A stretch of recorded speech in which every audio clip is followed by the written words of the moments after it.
وسهلا بضيف الله ضيف الرحمن رحمكم الله من مطار مدينة المنورة.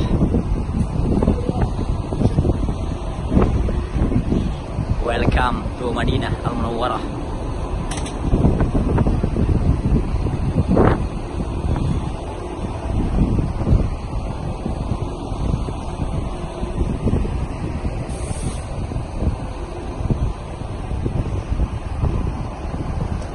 Mataku ya Allah. Dengan apa? Dengan air matanya. Tentang apa?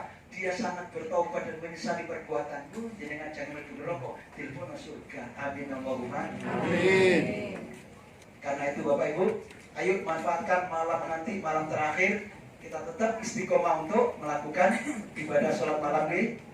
Besok pun juga demikian. Alhamdulillah tadi saya lihat, jenengan ada sebagiannya sudah.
Foto bersama itu sini silakan. Perang Khandaq, maka di kota Madinah tidak ada perang lagi.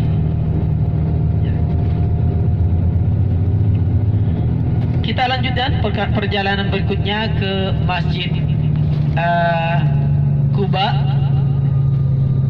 masjid yang diistimewakan oleh Allah nomor 4, sebagaimana Allah berfirman dalam Al-Quran surat At-Taubah yang berbunyi Bismillahirrahmanirrahim, la masjidun ussisa ala taqwa min awwal yaumin ahaqqu an taquma fihi. Sungguhnya Masjid Kuba itu masjid yang didirikan atas dasar dan takwa, iman dan padu, dan di dalamnya banyak.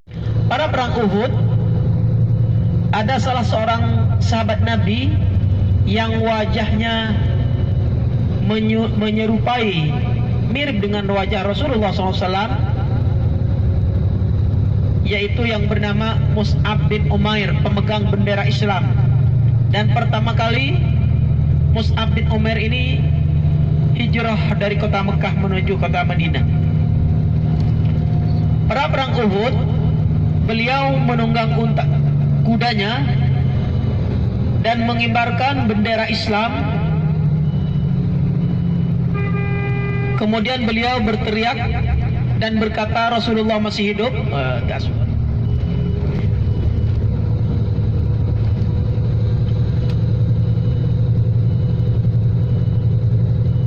Kemudian Mus'ab bin Umar ini dikejar oleh orang kafir Quraisy karena wajahnya mirip dengan wajah Rasulullah SAW. Lalu lengan yang kanan dipenggal oleh orang kafir Quraisy. Kemudian benderanya dipegang dengan tangan yang kiri, diacungkan ke atas benderanya, dan beliau berkata, Rasulullah masih hidup. Ada?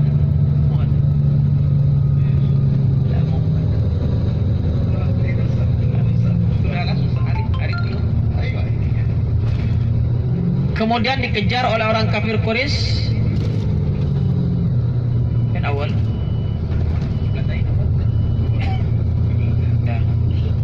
Dan kemudian dikejar lagi oleh orang kafir Quraisy, lalu lengannya yang kiri dipenggal lagi, dipotong. Kemudian bendera Islam dipeluk. Lalu dia berteriak, Rasulullah masih hidup. Dan kemudian Mus'ab bin Umair digusur dari arah belakang dan kemudian terselundup ke depan. Akhirnya juga gugur syahid dalam pertempuran Uhud. Maaf, kami potong dulu ya. Kunjungan berikutnya yang kedua adalah ke Masjid Qiblatain ya. Tidak ada yang kemudian kita merasa terbaik bahwa kita sedang belajar, kita saat ini sedang melaksanakan ibadah yang dalam pelaksanaan ibadah itu banyak simbol-simbol, banyak pelajaran-pelajaran yang dapat kita ambil. Kenapa kok kita pakaian kayak begini? Pakaian ini menunjukkan kepada kita, menggambarkan kita itu lemah dan tidak berdaya. Kenapa? Bukan karena kaya kemudian pasti bisa melaksanakan umroh. Banyak orang yang lebih kaya dibanding kita, tetapi dia masih belum mampu melaksanakan umroh. Bukan karena sehat kemudian pasti mampu menyelesaikan seluruh rangkaian umroh. Bisa jadi orang yang sehat tetapi tidak mampu melaksanakan semuanya. Itulah haula wala quwata illa billah. Tidak ada daya dan upaya, ada campur tangan yang maha segala-galanya, yaitu Allah Subhanahu wa ta'ala. Maka di samping ikhtiar, jangan sampai kita lepas dari doa. Ikhtiar harus kita upayakan sebagai hamba Allah yang diberikan Allah anugerah yang bernama akal, pikiran, pertimbangan. Tetapi jangan hanya sombong dengan ikhtiar itu. Harus kemudian kita serahkan diri kepada dari dalam bas ini. Pertama, larangan ihram setelah melakukan niat umroh sampai selesai tawaf dan tahallul. Itu harus menjaga larangan ihram. Pertama, untuk bapak-bapak tidak boleh memakai pakaian yang berjahit yang melekat kepada badan, seperti celana dalam, kopiah, kaos kaki. Ini yang sering kami jumpai, celana dalam. Mungkin masih belum ada yang dibuka, karena sering terjadi sampai ke Mekah, Pak Ustadz, celana dalam saya belum dibuka, harus menyembelih seekor kambing, 600 rial ya. Jadi tidak ada istilahnya lupa lagi setelah kami beritahukan tentang larangan ihram. Kemudian tidak boleh memakai wangi-wangian, tidak boleh merayu, bercumbu, menikahkan, tidak boleh membunuh binatang, tidak boleh mematahkan pepohonan, ya, tidak boleh berbicara kotor. Sepanjang perjalanan perbanyaklah talbiyah, zikir, tasbih, tahmid dan takbir ya. Seakan-akan kita tidur tapi hati kita tetap melafazkan niat melafazkan labbaik Allahumma labbaik dan zikir ya sepanjang perjalanan. Nah, itulah larangan ihram untuk bapak-bapak. Kemudian untuk ibu-ibu, seluruh aurat ya, seluruh auratnya kecuali muka dan telapak tangan. Tidak boleh memakai wangi-wangian. Kalau sekarang masih bisa, silahkan. Bapak ibu sekalian, barangkali hand body-nya apanya masih belum, silahkan. Belum niat ya. Tidak boleh berbicara kotor, merayu, bercumbu, amalan uduk. Di sini insya Allah 20 menit cukup, tidak perlu wirid-wiritan, tidak perlu baca Al-Quran. Pertama kita sholat tahiyatul masjid 2 rakaat 1 salam. Kemudian ditambah dengan sholat duha ya 2 rakaat 1 salam. Lalu berdoa, doakan keluarga kita. Doa pertama semoga ibadah kita diterima dan pahalanya seperti apa yang telah disampaikan Rasulullah SAW. Kedua doakan ya. Iya. Kemudian yang kedua sholat duha. Nah setelah itu doakan keluarga kita yang belum nyampe ke sini, tetangga kita, teman-teman kita, agar Allah juga panggil bisa sholat di samping kanan kita ini. Nah setelah sholat maka kembali ke dalam bus ini, tidak perlu belanja lagi ya. Nanti ada tempat khusus ke kebun kurma. Di sana sudah disiapkan untuk anniversary ya. Disiapkan untuk juga teh kopi. Jadi sebelum belanja silakan nanti dicicipin dulu kurmanya 1, 2, 3 sampai 10 biji. Kata penjualnya halal ya. Tapi kalau mencobanya sampai 1 kilo, apa bilang dia haram.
Bapak Ibu kami percayakan sampai menunggu berlangsungnya acara ini, Bapak Ibu bisa memanfaatkan foto-foto yang telah kami sediakan, baik di kiri maupun di kanan pintu masuk, sebagai kenang-kenangan Bapak Ibu telah hadir dan ikut juga merasakan kemeriahan anniversary Safira ke-18 tahun ini. Atau mungkin ingin berfoto dengan Ustadz idolanya di masa-masa Jesse, silakan.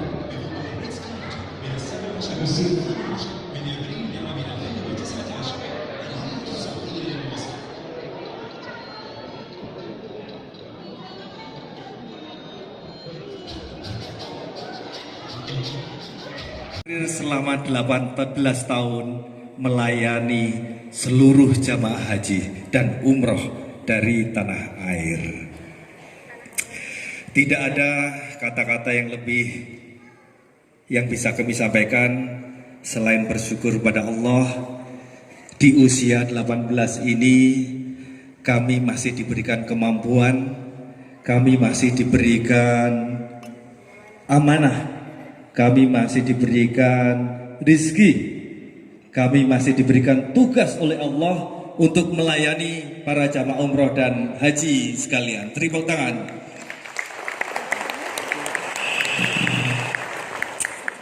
Bapak Ibu sekalian kami muliakan, sukses Safira bukan dari saya. Saya ini cuman abah, bukan hanya dari Pak Andi. Yang pertama, Allah yang memberikan rezeki pada kami. menentukan kami agar Safira bisa melayani Bapak Ibu sekalian dengan baik. Dan yang kedua, sukses Safira didukung oleh para tim Safira. Jadi Safira tidak bisa, Pak Andi tidak bisa berjalan sendiri tanpa bantuan, tanpa dukungan dari tim Safira. Perlu Bapak Ibu ketahui bahwa tim Safira tidak hanya di Tanah Suci. Kita punya tim operasional yang luar biasa di Surabaya. Tepuk tangan Bapak Ibu sekalian.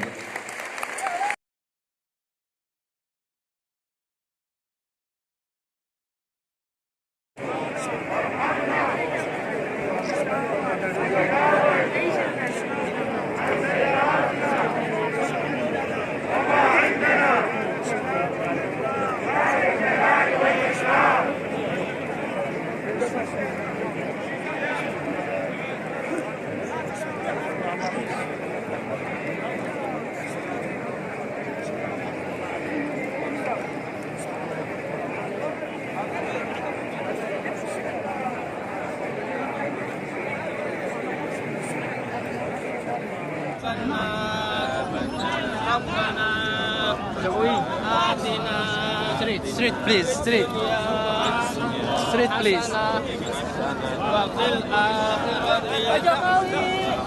اللي وراك ولد اللي وراك خليك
Jawas amma ta'lam innaka ta'lam ma lam na'lam innaka antallahu alladzi la ahram rabbik fir warham wa'fu wa takarram wa tajawaz amma ta'lam innaka ta'lam man la na'lam innaka antallahu.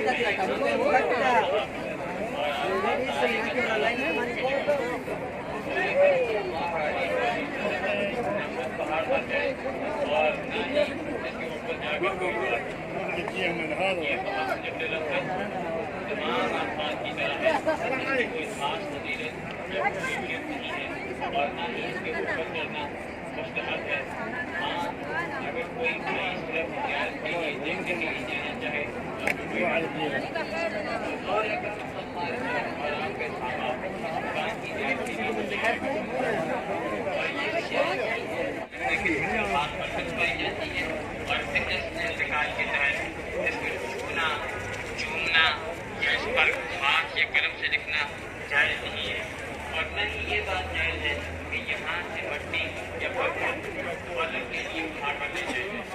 ये तमाम बातें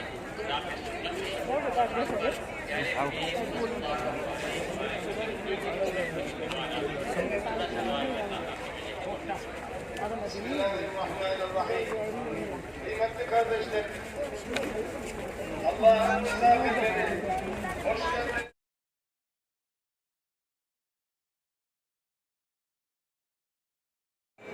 ارحمني يا رب ارزقني إلى بيتك هذا وارزقني العودة ثم العودة مرات بعد مرات عابدون الصلاة والسلام على رسول الله صلى الله عليه وسلم